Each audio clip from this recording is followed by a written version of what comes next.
सर्वनाम सर्वनाम भनेको कुनै नामको ठाउँमा प्रयोग हुने शब्द हो।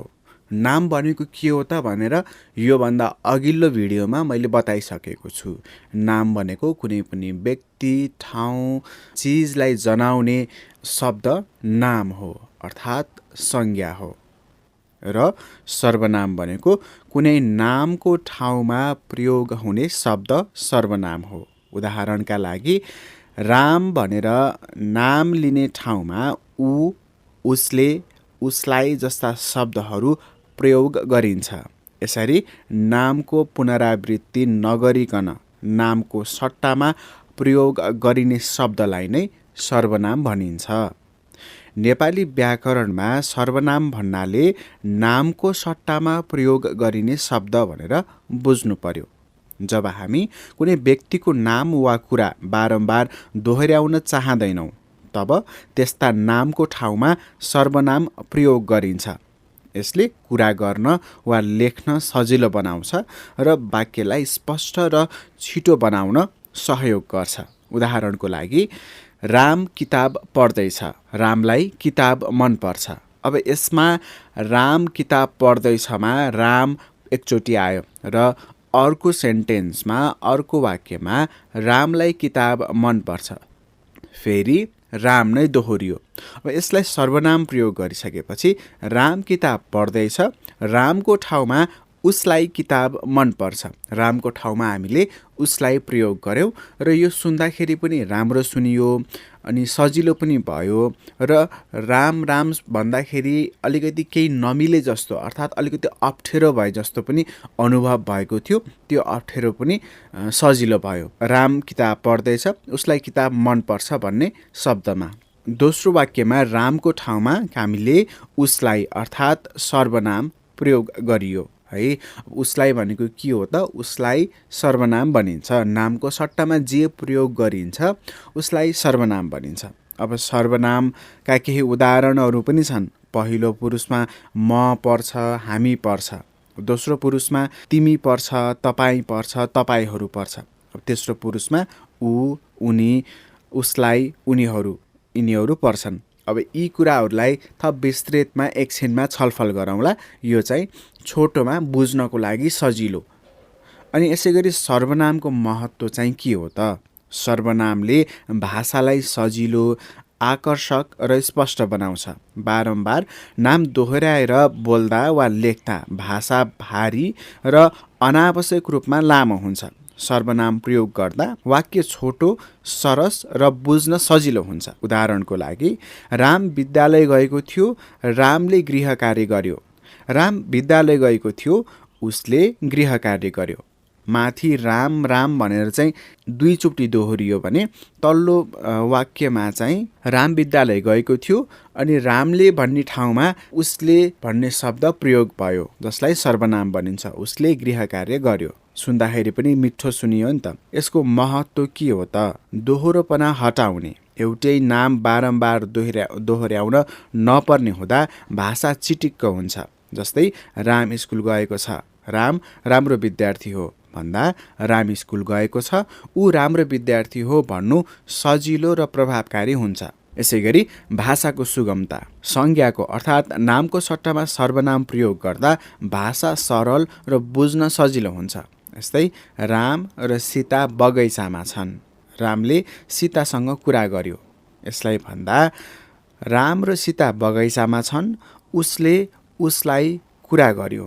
यो वाक्य छोटो र प्रभावकारी हुन्छ। सम्बन्ध प्रदर्शन। सर्वनामले सम्बन्धलाई पनि प्रकट गर्दछ। जस्तै म आफूको लागि प्रयोग गरिन्छ, अर्थात् आफूको लागि प्रयोग हुन्छ।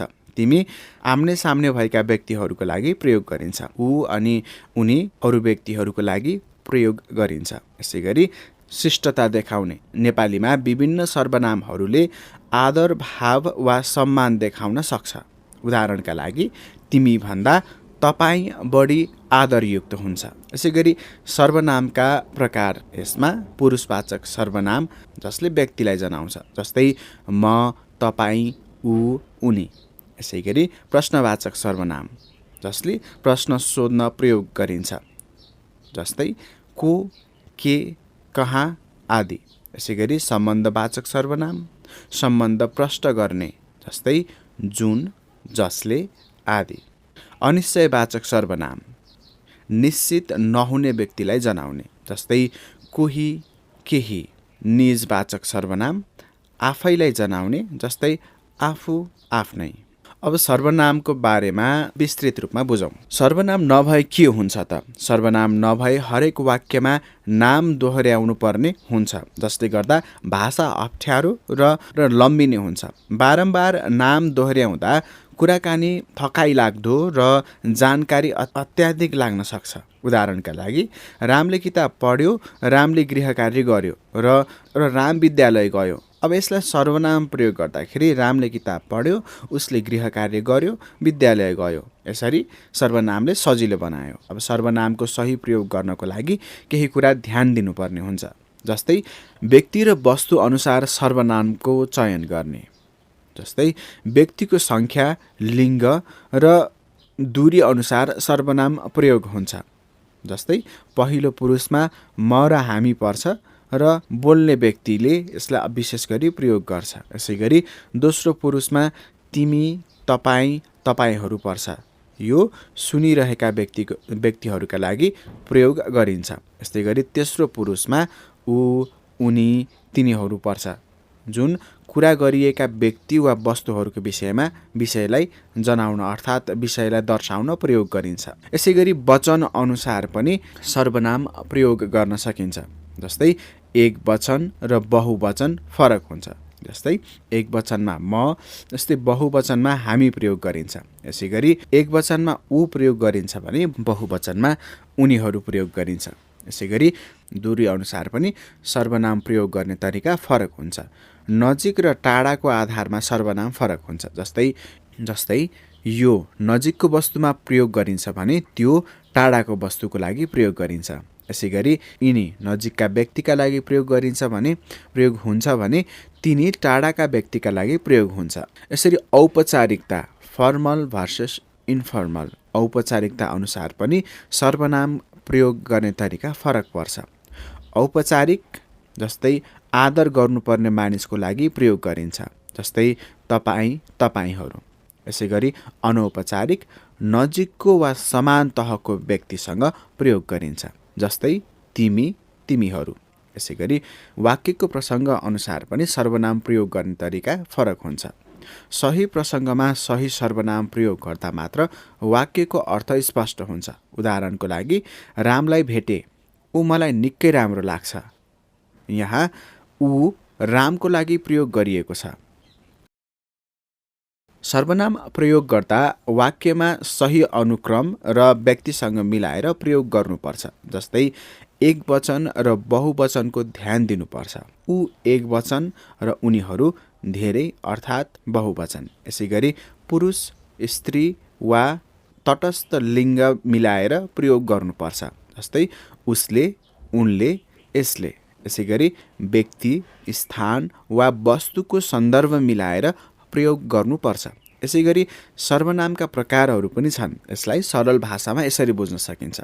सर्वनामका प्रकारहरूमा पहिलोमा आउँछ पुरुषवाचक सर्वनाम। हामीले यो कुरा माथि नै एकचोटि सरसर्ती पढिसकेका हौँ, तर यसलाई चाहिँ विस्तृतमा बुझ्नको लागि फेरि दोहोर्याउँदैछु र यो चाहिँ विस्तृतमा छ र यो सर्वनामका प्रकारहरू पनि महत्त्वपूर्ण छ। यी कुराहरू पनि बुझ्न अत्यन्तै महत्त्वपूर्ण छ।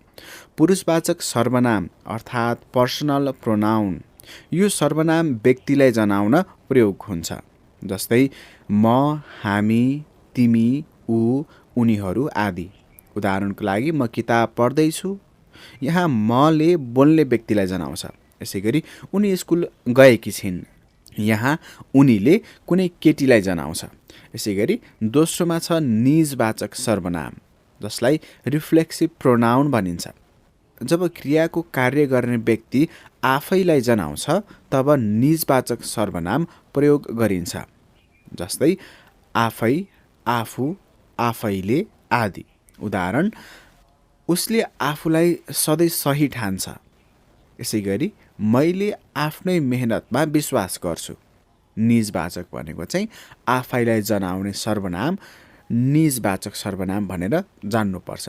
यसैगरी पुरुषवाचक भनेर अघि पढ्यौँ। पुरुषवाचक भनेको चाहिँ के त भन्दाखेरि व्यक्तिलाई जनाउने भयो। अब निजवाचकले चाहिँ आफैलाई जनाउने भयो भनेपछि पुरुषवाचक र निजवाचक पनि फरक फरक हुन्। यसैगरी निश्चयवाचक सर्वनाम डेमोन्स्ट्रेटिभ प्रोनाउन विशेष रूपमा कुनै व्यक्तिलाई वा वस्तुलाई जनाउनु प्रयोग गरिन्छ। जस्तै यो, त्यो, यी, तिनी, ती आदि। उदाहरणको लागि यो किताब मेरो हो, त्यो घर हाम्रो गाउँको हो। यसले के गर्यो त निश्चयवाचकले विशेष रूपमा कुनै व्यक्तिलाई वा वस्तुलाई जनाउन प्रयोग गरियो। अनिश्चितवाचक सर्वनाम इन्डिफाइनाइट प्रोनाउन निश्चित रूपमा नखुलाइकन कुनै वस्तु वा व्यक्तिलाई जनाउन प्रयोग गरिने सर्वनाम अनिश्चितवाचक सर्वनाम हुन्। जस्तै कोही, केही, कसैले, धेरै जसो आदि। उदाहरणको लागि कसैले मलाई फोन गरेको थियो। कसैले भनेपछि को भन्ने कुरा ठ्याक्कै खुलेन, कसैले गरेको थियो, अनिश्चित भयो नि त। त्यहाँ धेरै जसो मानिस त्यो खेल हेरिरहेका छन्। कतिले भन्ने कुरा खुलेन, यहाँ धेरैले हेरिरहेका छन् भन्ने कुरा अनिश्चित भएको भएर धेरै जसो मानिसले हेरिरहेका छन्। यस्ता सर्वनामलाई अनिश्चितवाचक अर्थात् इन्डिफाइनाइट प्रोनाउन, डिफाइन गर्न नसकिनेलाई अनिश्चितवाचक प्रोनाउन भनियो अर्थात् अनिश्चितवाचक सर्वनाम भनियो। यसै गरी प्रश्नवाचक सर्वनाम जसलाई इन्टरोगेटिभ प्रोनाउन्स भनिन्छ प्रश्न सोध्न प्रयोग गरिने सर्वनाम हो। जस्तै को, के, किन, कसले आदि अनिश्चितवाचक सर्वनाम हुन्। उदाहरणको लागि को यहाँ आएको थियो शब्दले प्रश्न सोध्यो नि त, को आएको हो भनेर प्रश्न सोध्यो होइन। त्यही भएर यसलाई प्रश्न सोध्ने सर्वनामलाई प्रश्नवाचक सर्वनाम भनियो। अब यसै गरी के तिमीले पढ्यौ, केले प्रश्न सोध्यो, यो पनि प्रश्नवाचक प्रश्न सोध्न प्रयोग गर्ने सर्वनाम प्रश्नवाचक सर्वनाम हुन्। यसै गरी सम्बन्धवाचक सर्वनाम रिलेटिभ प्रोनाउन्स कुनै दुई वा दुईभन्दा बढी वाक्यलाई जोड्न प्रयोग गरिन्छ। जस्तै जो, जसले, जुन आदि। उदाहरणको लागि जो मान्छे यहाँ आउँछ ऊ सधैँ खुसी हुन्छ। यसले दुईभन्दा बढी वाक्यलाई जोड्ने प्रयोग गरियो। अब यो घर जुन तिमीले बनायौ धेरै राम्रो छ।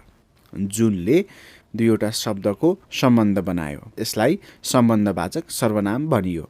सर्वनामको विषयमा पढिसकेपछि अब सजिलो उदाहरणको कुरा गरौँ। यदि राम भन्नुपर्छ भने हामी उनी भनेर बोल्न सक्छौँ। त्यसै गरी यो, त्यो शब्दले पनि कुनै वस्तुलाई जनाउँछ। सर्वनाम प्रयोग गर्दा ध्यान दिनुपर्ने कुरा चाहिँ के हो त भन्दाखेरि सर्वनामले व्यक्तिको लिङ्ग, सङ्ख्या र समयअनुसार सही रूपमा मेल खानुपर्छ। बारम्बार नाम लिने सट्टा सर्वनामले सन्दर्भ स्पष्ट गराउनुपर्छ। यसै गरी सर्वनाम गलत प्रयोग गरेमा सन्देशमा भ्रम पैदा हुन सक्छ।